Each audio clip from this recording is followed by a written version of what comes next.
Hello everyone, welcome back to my YouTube channel. I hope you're all doing well. How have you been? I'm feeling great and today I'm trying something new.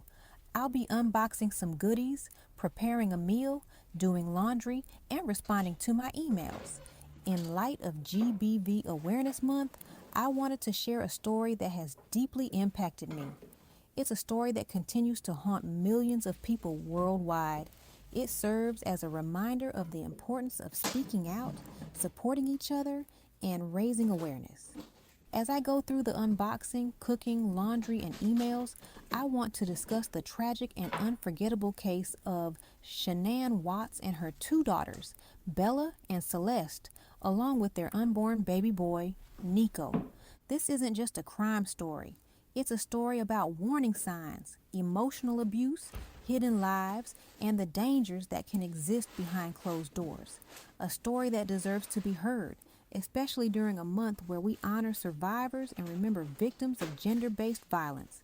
So sit and relax or just listen in the background because I'm going to walk you through this entire case step by step. The timelines, the investigation, the psychological breakdown, the lies, the interviews, everything. Let's get into it.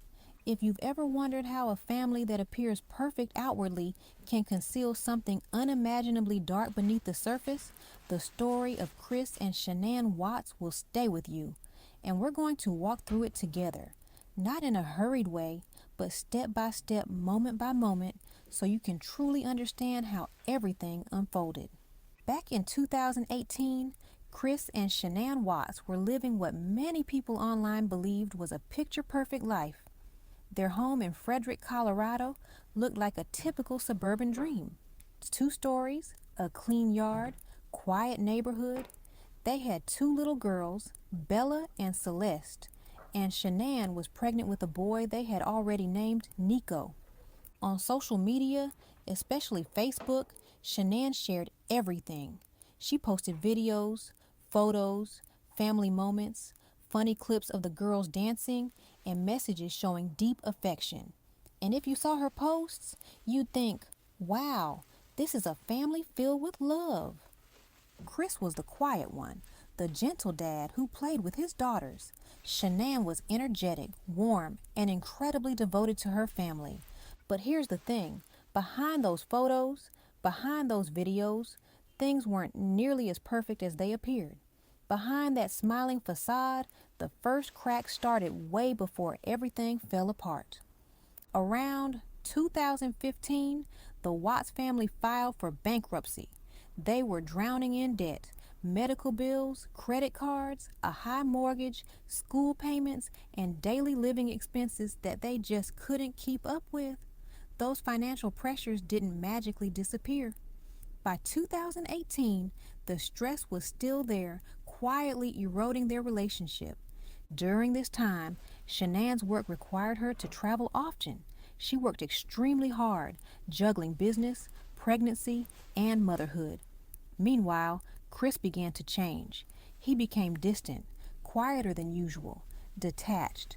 He worked out more, changed his eating, lost weight, and for the first time in their marriage, he wasn't affectionate towards Shanann. Shanann felt it deeply. She texted her friends and said, "Something's wrong. He's not the same. He won't hug me. He doesn't say he loves me. I feel like I'm losing him." And she was right. Something was wrong. Because by early summer 2018, Chris was having an affair with a coworker named Nicole Kessinger.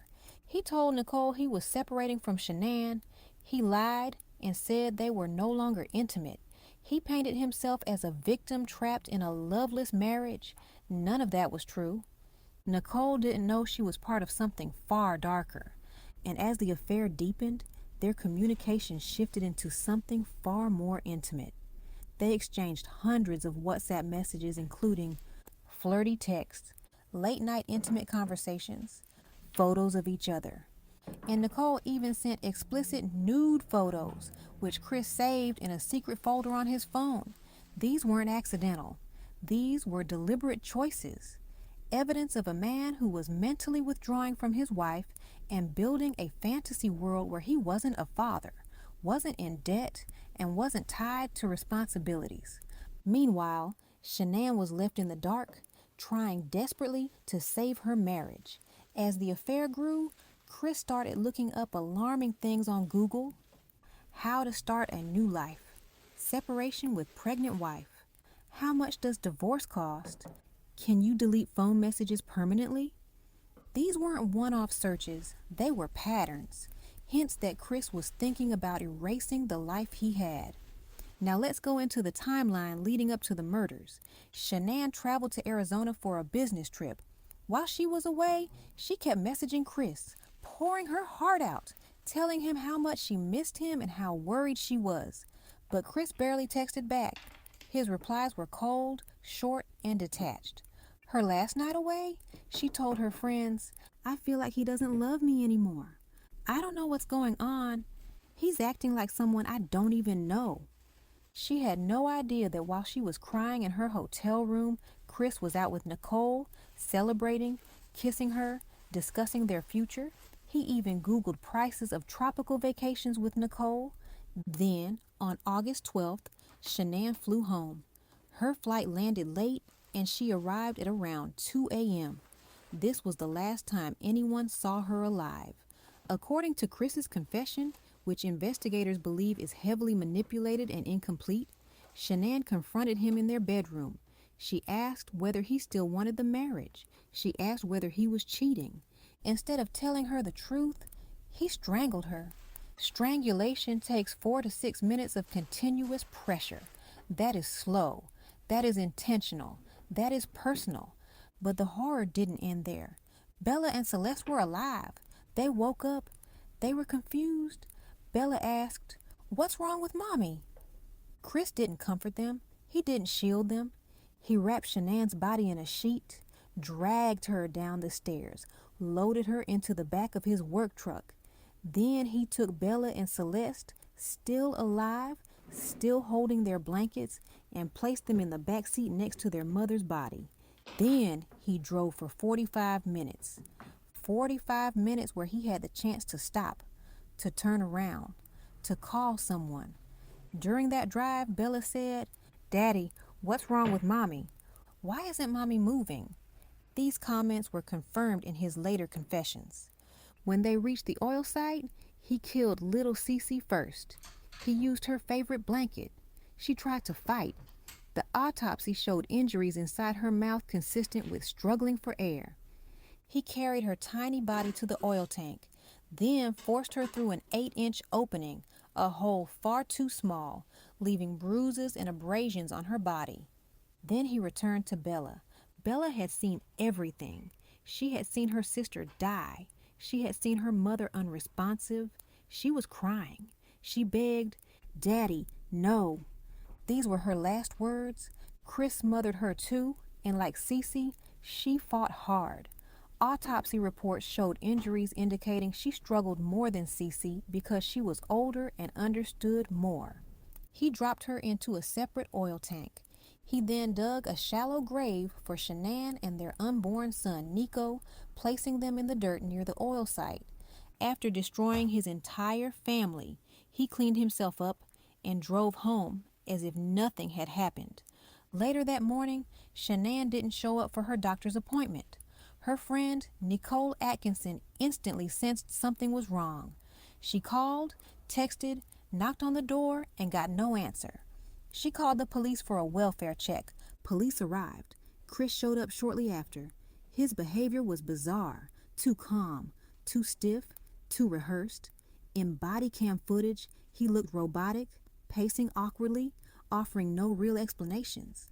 Inside the house, Shanann's purse was still there. Her phone, her medication, the girls' blankets, everything she would never leave behind. When Chris did a TV interview later that day, begging for their return, the world instantly felt something was off. He showed no emotion, no tears, no panic, no grief. Police noticed this too. On August 15th, he failed a polygraph test spectacularly. The examiner told him directly, "There's no way you're going to pass if you're lying." And he didn't. During interrogation, he cracked. first blaming Shanann, then finally admitting the truth about the murders. Investigators found the bodies exactly where he said they would be. Even hardened officers were shaken.